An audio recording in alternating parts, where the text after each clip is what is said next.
Hi everyone, and welcome to the Oakland Asian Cultural Center's New Year celebration on South and Southeast Asia. My name is Philip Nguyen. I am a lecturer in Asian American Studies and Ethnic Studies at San Francisco State University.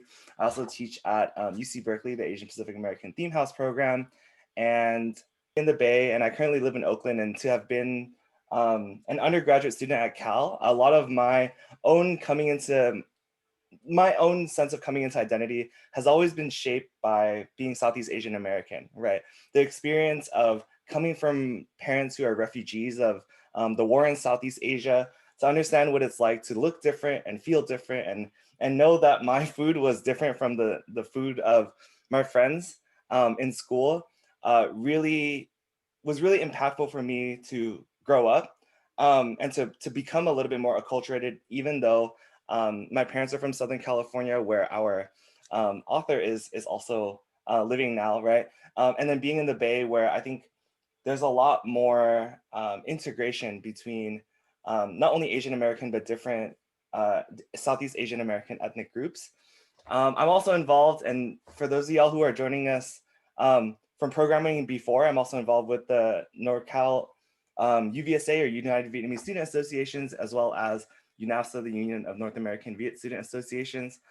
We've done a couple of events before, and for this event to be able to celebrate South and Southeast Asian New Year as is, I don't know, I think it's really remarkable for me, especially at a time when our folks, right, our community, and there's been so much anti-Asian and race-based and gender-based violence in Oakland, in the Bay Area. It's so heartwarming and so rejuvenating to be able to have this sort of event and this sort of conversation in a moment where we feel like we need that sense of rejuvenation, right? And we need that sense of rebirth and revitalization, especially as hopefully we're reaching the end of living in the pandemic. So really quickly, before we start with the storybook reading, I'm letting y'all know that I'll be reading Mommy Eats Fried Grasshoppers, a story by Vilayvanh Bender, art by Nora Sanavangsai. And we'll be starting from the top. Following the recording of the storybook reading, we'll actually have Vilayvanh join us for an intimate discussion about, what her motivation was to share her story and a little bit about herself. So this is Mommy Eats Fried Grasshoppers by Vilayvanh Bender. Sabai, that's hello in Lao. My name is Molly, which means jasmine flower. My mommy is from Laos, where they do things a bit differently from how we do them in America. I eat cereal and bread for breakfast. When mommy was little, she ate eggs and cow niao. That's sticky rice. Yummy. I drink fruit juice from a box. Mommy drank coconut water from a coconut. In the evenings, I watch cartoons on my tablet, and then I do homework. Mommy watched shadow puppets on big sheets. She did homework on a small blackboard. I love potato chips. I eat them while mommy and I make puang malai. That's a necklace made of flowers. We're making one out of jasmine flowers, like she did with her mommy when she was little. I learn new things from mommy every day, and guess what I just learned? Mommy eats fried grasshoppers. Want some? Mommy asks. No, thank you, I reply quickly. They taste like potato chips, mommy insists. I change the subject. It's hot. Can we go swimming? We swim in the pool near our house. Sometimes our dog and cat join us. Mommy swam in the fish pond near her house in Laos. She had a pet beetle and a fighting fish to keep her company. After swimming, I like going to the store to shop for toys. Shopping with mommy is super fun. We bought a baby doll, dress-up shoes, a jump rope, and a game of jacks. Mommy made all her toys and fun things to play with when she was little. She made dolls out of rags, fancy flip-flops made out of banana tree trunks, a jump rope by tying rubber bands together, and used tamarind seeds for a game. It's time for ballet class. I love to dance. So does mommy. She did the Lao traditional dance, Natasin, at festivals. I celebrate American New Year by counting down with people on TV and yelling, Happy New Year! Mommy celebrated Lao New Year by splashing water on people to wash away the bad luck. She yelled, Sabaidi Pi Mai. I enjoy movie nights in front of the big screen at home. Mommy's grandparents told her stories under the starry skies. Let's munch on some fried grasshoppers with our movie, Mommy says. Ew, really? I thought about it for a little bit. I can see it staring at me. Then I thought about Mommy and me. We always share and do things together. So I slowly say, sure. Crunch. I know it's bedtime by looking at the clock. When Mommy was little, she knew it was bedtime when the sky grew dark. I enjoy listening to Mommy's stories before I fall asleep. Good night, Molly, whispers Mommy. Night, night, Mommy. And guess what? You're right. Fried grasshoppers do taste like potato chips. Joke.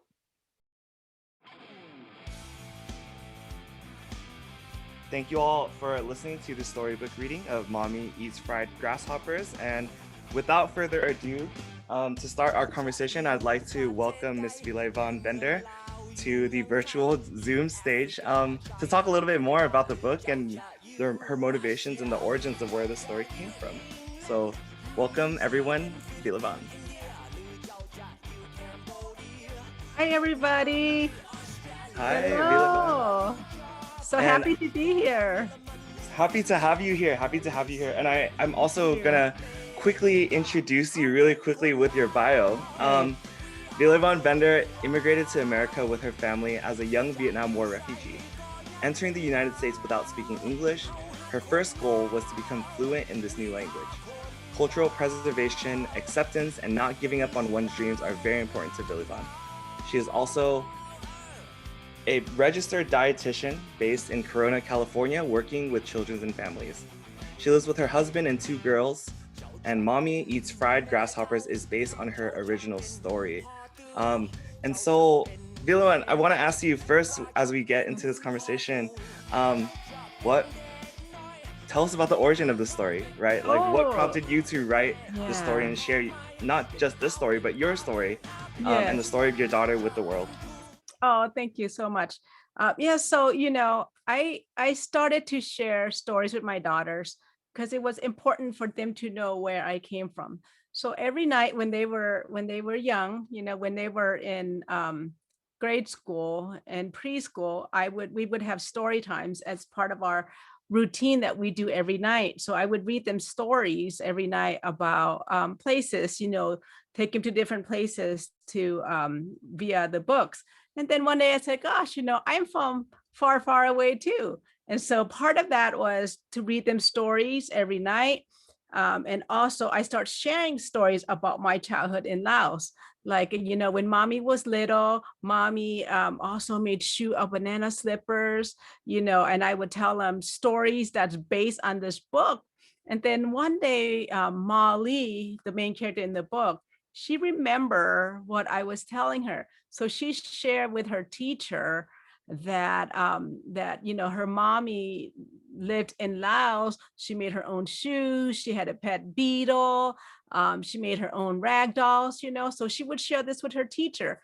And then one day her teacher, I'm also a volunteer mommy at back then. So I would volunteer the day that I, was volunteering that day. Miss Ajamian, who's also the inspiration of this book, approached me and said, Miss Bender, Molly tells me that you eat grasshoppers for snacks. You made banana slippers out of banana tree trunk, just like the things that I shared with Molly, and Molly shared with Mr. Jamian, and Mr. Jamian asked me if that was true. And I told her, yes, those are the stories I share with my daughter. So then she asked me if I can come to her class and present, all the things that I was talking about. And I was just so happy that she asked me. So I kind of prepared like a presentation kind of similar of what I am going to present today to you, like all the props I have. And then I did kind of like a little children's book type of deal. to go talk to Mali. So I kind of present this called Lao Culture Day, right? So I'm talking to all these first graders and brought all my, like bought my sticky rice, my kaunio, and my other props. And it was so much fun, and we had such a great time. And from that day on, Mr. Jamin will ask me to return every year. So now Molly she's a junior in high school, starting from first grade. I still do a presentation for Mr. Jamian for Lao Culture Day like every year. I did one this year too, even through a Zoom. So that's kind of like the inspiration, is to really share my childhood with my daughter. And I just want to tell her, even though mommy lived in a different part of the world, that she still had a good childhood, and really wanted her and Leela, my daughters, to know that, even though mommy's a refugee, but she had a life before her life becoming a refugee. And that life was a good life, and everything that Molly and Leela grew up having, mommy had. It was just different. That's all, our upbringing was just different, but it was culturally important. And so that's the backstory behind that. Right. Thank you so much for sharing that, Okay. Vilayvanh or Van. Right. One of the things that I think is so beautiful about this book is the way that you juxtapose, right, your story and or contrast your story and the experience of your daughter, right? Yes. So that even though these things, to maybe someone who's reading this, like um, a young person who comes from a refugee immigrant family, right? All these Yeah. things feel so strange or otherworldly, right? Yeah. But when placed in the context of like that, you were also once a young girl, right, who played with these rag dolls, who had these different kinds of pets, and who ate these sorts of grasshoppers as snacks, right? Yes. That she can also see you as, as someone with a story, right, and not just her mom, but someone who was also a young girl once and who grew up in a life very much different from her, but is not necessarily separate from her life in America, right? Yes. And so I think it's also an important point to make that, you know, during New Year is when I think from a Southeast Asian perspective, like our culture feels most preserved, right? It Hmm. almost feels like we're time traveling in a way, right? There are so Yeah. many of these things, these artifacts from our homelands that are brought into America that usually don't feel like they fit into any sort of place until it becomes New Year or until it's a holiday, right? Yes. And Van, I know that you brought some things to share with us, the folks Yeah. watching, if you wouldn't Yes. mind sharing those with us. Oh, yeah, sure. So in the book, when we talk about like this is our sticky rice or katip cow, right? So you will see this in every Laos household. This is where we put our sticky rice. So around Lao New Year, you will see this everywhere in the kitchen. So we would put our sticky rice in here, and we use our hands, and you make a ball, and you scoop up your food. So this is more like your personal side of sticky rice basket or katip cow, and you will see this everywhere. So this is something that we used back in Laos way back then, and people still use it today. So this is more like the family size one. And Mm. then we have, look at this one. This is the New Year size. This is the party size. So big, right? But so this is the katip cow. You will see it everywhere. And you know what? If you're a Lao person, if you see a Lao person across the street, and all they have to show you is this, you just know they're from Laos, Right. right? So this is so much from our culture, and and this is how we make the sticky rice. This is the sticky rice basket. You kind of heat this up. You steam it, and then when it's done, you kind of shake it, and you pour that out in the sticky rice. You have the Mhm. rice. So just kind of like that. And so we've been doing this since day one, and we still do it. It still works. So we still cook, make our rice the same way today. And it almost is like every day feels like a holiday, right? Because you're Yes. sharing these Mhm. huge portions of not just sticky rice, but of soup noodles, right? Yes. Of Lao sausage, of lap, and my personal favorite, Mm. Nam Khao. So, Yes. Definitely. Yeah. I mean, food and is definitely is part of the celebration all the time. right, and and I mean, part of today's programming, right, is that we're celebrating the Lao Mhm. New Year. So Yes. Sabadi Pi Mai, right? I hope I'm Sabay pronouncing that right. Mai. Sabadi Pi Mai, yes. And so, I mean, could you talk to us a little bit about that? Like, what does the New Year mean? Yeah. One, I mean, I know it's also not just one day, like how the American New Year is, right? Yeah. But it's actually over the course of 3 days. So, Yeah. So New Year is time of so like renewal. we, right? When you see each other, like usually when you see an elder, you put your hands together, you say, Sabay Be My. And what we do for Lao New Year is that we also wash the our bad lucks away. So usually we have water um and put flour and perfume on it. And then this is really one of my favorite, and we celebrate this usually the first day. You can go up to anybody really, and then what you do is that you splash on water for them to wash the bad luck away, like Happy New Year. So I just wash all your bad lucks away. Sabay be my. Look, I'm washing all your bad lucks away. Sabay be my Happy New Year. And so that's one of the things that we do um, uh, to celebrate the new year. So that's usually happen the first day is the last day of the new year.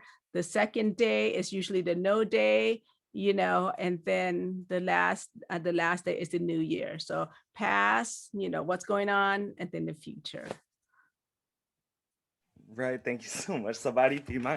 So bye, Dipima. You Sabadi guys are Pi all Mai. blessed. Now we're Oh my all gosh. we're all ready to go.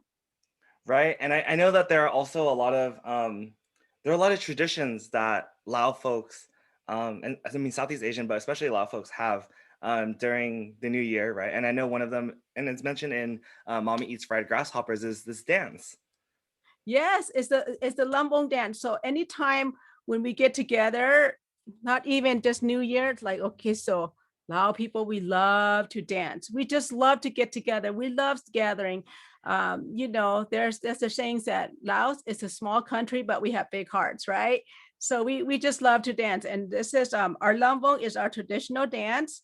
So do you guys want to learn? You want me to show you how? I'll show you a little bit. So you put your hand up together like this, right? And then you just go back and forth. This is called the lamvong. And then we do this dance, and usually you have a partner. Like Philip, you were my partner, we would face each other, right? And then we would walk in a circle. Again, it's very communal. So when you're dancing in the big group. You get to see everybody. It's that communal feel. So it's not like one-on-one, it's more like a whole community. So you would just walk around, and then the whole group will go in a circle, and then you get this, yes, you're doing good. You get this sense of being with this everybody in the same room. So that whole communal feel. Okay, so you guys ready? Okay, put your hand together, back and forth. We're doing the lambong, okay? So, and then you bounce your body a little bit, and some people can get creative. There you go. Nice. And you get your rhythm going.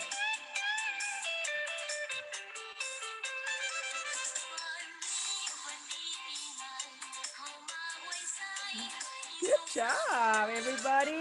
I know. Hopefully folks are out there Love dancing with this. us. And you know what? Because you're in your chair, you can still do this. So you can be walking, and we can do this in our chair. Just use your hand. Good job. And then we just walk in a circle. You're doing such a good job, Philip, and Oh my everybody gosh. out there. Good job, you guys. I love it. Love it. Oh my gosh, nice. Thank you so much for showing You're us how to welcome. lambong.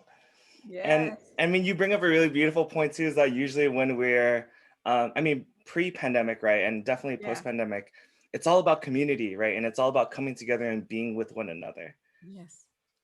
And I think it's food is definitely I can't think of any time when I'm with my family and I'm with my loved ones or my friends where we're not gathered around a table over food, right, and we're sharing a meal with one another. Yeah. And I mean, other things that I feel like for me, for Vietnamese New Year, which is in the Lunar New Year and early in the year, we also play a lot of games. And I don't know, I think for Lao New Year, Thai, Lao, Cambodian New Year, there's also a lot of games that we play, right? And one of the parts in the book, you you talk about this game of jacks, right? I think Molly has a Oh, game of yeah. jacks. The tamarind seed game. Yes, Yes. yes, thank you. So, so this is, I don't know if you anybody eat tamarind. So we have sweet and sour tamarind. So in Laos, there's a sweet tamarind as well, and sour. So when we eat the tamarind, we spit out the seed. I mean, did you guys know the seeds are edible, right? So they're edible seeds. What we do is we would get the seed, we would roast them. So as a child, we would use this like our marbles. And sometimes we would make up our own games. So what we would do is that just kind of like jacks, right? You would play with jacks. And so what would do, you would throw this like on the ground, and then you will see how each would um, how it would hit each other. So you just create your own game. And yes, you will see a lot of people playing with jacks, or like or these seeds, like a game of jacks, but we use tamarind seeds for the game as well. And then and sometimes, not sure this is game, but in the book, we talk about my The pet, Beatles. the Beatles, right? Yes. So this is the beetle. So I guess you can say a game. And we didn't have a pet store. So what we would do is that I will go outside and catch my own beetle, because everybody likes a pet. So this is what my little pet beetle looks like. And my friends would have the pet beetles too. And so what we would do is we would get our pet's beetle and we would wrestle each other, right? They would go at it. They're actually very friendly. And then if this one turns the other one, this one will lose. This one will be the king beetle, the winner. So that's some of the things that some of the games that we also play as well. So those are the things. Yeah, for sure. And I definitely think that, what you share through your story to your daughters, right, is definitely indicative of this refugee resiliency, right? And not just resiliency, but also this resourcefulness, right? To make Yes. do with whatever we had Yeah. or y'all had back in the homeland. And I'm sure that translates to how you kind of adjusted in the United States after being here, right? Food is also important, and also like toys. I just want to share, this is what was in the book. This is the banana slippers. So growing up in Laos, everything was different, right? So back then I didn't have toy stores, but I want to make my own toys. So this is what a banana tree trunk looks like. So I just go out there. Oh, I want play shoes. So I would just like go and go cut one up, and then I would make my size, and this would be the size of my tree trunk. So we would make this banana slipper out of banana tree trunk like that. So also sharing that, because we didn't have toys, we had our own toys, and we have as much fun with what toys we have. And so I just want to show you how we also use our own resources, to make do with what we have, and really have that enriched childhood, and without really missing anything. So I want to share that as well. Oh my gosh, thank you so much, Vilayvanh. And one last thing I think before we close out is what future projects do you have going on? Where can we find you? What should we be on the lookout for? And do you have any, not New Year's resolutions, but any wishes that you'd want to share with everyone? I know you already blessed us with, you washed away our bad fortune, and you're bringing the new rejuvenated, revitalized fortune for the new year. But is there anything else that you'd like to share with our viewers today? Yes, absolutely. I just want to say Happy New Year to everybody. I just wish you a lot of happiness, health, and a lot of just joy, with the new year. And I just wish that everything will be opening again, and then you would be out there and just kind of enjoy, the fresh air. And also, you can also find me on I have an Instagram account and Facebook, and also my YouTube. I think the link would be there. Usually it's Mommy Eats Fried Grasshopper.com, my website, and then Mommy Eats Fried Grasshopper for my Instagram. And and some of the projects I'm working on a children, a teacher's guide. So we'll see when that comes out. I'll let you guys know. I'm working on a teacher's guide because I think it's important for children to see other culture at a young age, right? So hopefully to share more of the Lao culture in the school. So that's some of the things I'm working on. Thank you so much for your work. Thank you so much for what you're doing for Southeast Asian and Asian American culture. Welcome. Before we close on Al, I've got to mention that there are free downloadable activities on the Oakland Asian Cultural Center's website, oacc.cc. And you can also find out more information about Vilayvanh and the Southeast Asian New Years that are going on for the next 3 days on the OACC website. And before we close, definitely, when that next book comes out, Vilayvanh will definitely, hopefully, have the opportunity to welcome you to Oakland and do another event like this and share a meal with one another. So, yes. สวัสดีปีใหม่ สวัสดีปีใหม่ลาก่อนขอบใจหลายๆ Thank you everybody. Thanks everyone. Thank Bye. you. Bye now.